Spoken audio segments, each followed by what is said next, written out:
So what is a line segment? The name itself says line segment. So it is not a line, but part of a line or segment of a line. So part of a line with fixed endpoints. Now this is important because this is what distinguishes a line segment from a line.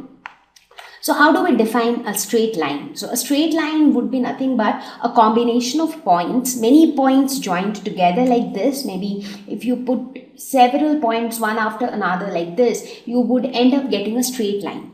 Now a straight line, so when we talk about line, it means that it can extend infinitely in both directions. So basically this side and this side, it keeps on extending. So there are no end points. But when we talk about the line segment, we talk about only a certain portion of the line with fixed end points. So when you look at AB is a line segment because you have fixed endpoints A and B. So this AB is a part of the straight line that we see on the screen. So that's a line segment. Now, have you ever played the tug of war sometime or the other? Or if you have ever seen others playing tug of war. So what happens? You have a rope, you have two teams. So there is team A, you have a team B. So few people on one side, few people on team B, and both of them stretch the rope. Now whoever pushes it with more force, the entire rope comes to their side and they are the winners. So that's how the game works. So here you would have seen the portion of the rope which is held in between. What is this? This could be an example of a line segment. It is a part of the line, right? So in this fashion, you can find out many examples of line segments in things around you. So that's a line segment. Now, some of the examples from our day-to-day life could be a ruler. So when you look at a ruler, an edge of the ruler is nothing but a line segment.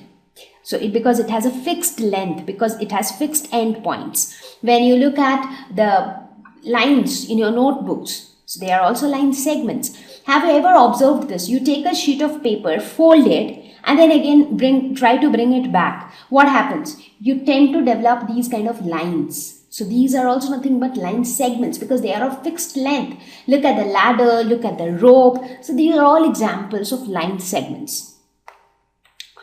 Now, the next challenge is how do we measure line segments? Like there could be multiple line segments. So how do we distinguish line segments from each other? By measuring them. So how do we measure line segments? Let's look at this example. Let's say that this is your home and this is your school. And there is a straight road that connects your school to your home. Okay. Now, if I want to find out the distance between your school and your home, what do I need to do? I need to find out the length of this line segment because it is a straight line segment. So if I am able to find out its length, I should be able to find out the distance between your home and your school. Let's look at this one. So the distance between your home and maybe the nearby market is this much, right? So if I want to compare that whether your school is more far from your house or is the shop or market more far from your house. So how do I find that? So for that, I need to measure the length of this distance. I also need to measure the length of this distance, and then I need to compare the two to find out which is bigger. So what we are left with is this, that is you are left with one line segment. Let's call this line segment as AB, and another line segment, let's call this as CD. So we have to compare the length of AB and CD. So here comes the need to measure lengths of line segments. So this is why we need to measure their lengths. So how do we measure their lengths? Using a ruler. That is one very simple approach to do that.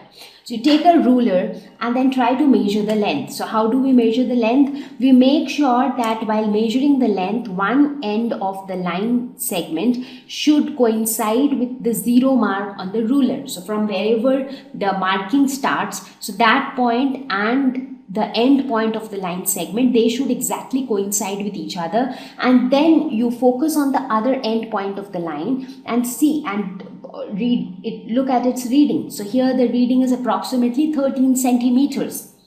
Now, in a similar way, you can find out the length of the other line segment, and here you see it is almost 19.5. So you can see that CD in this case is greater than AB. So you can see that the distance of the market is more than the distance of the school from home.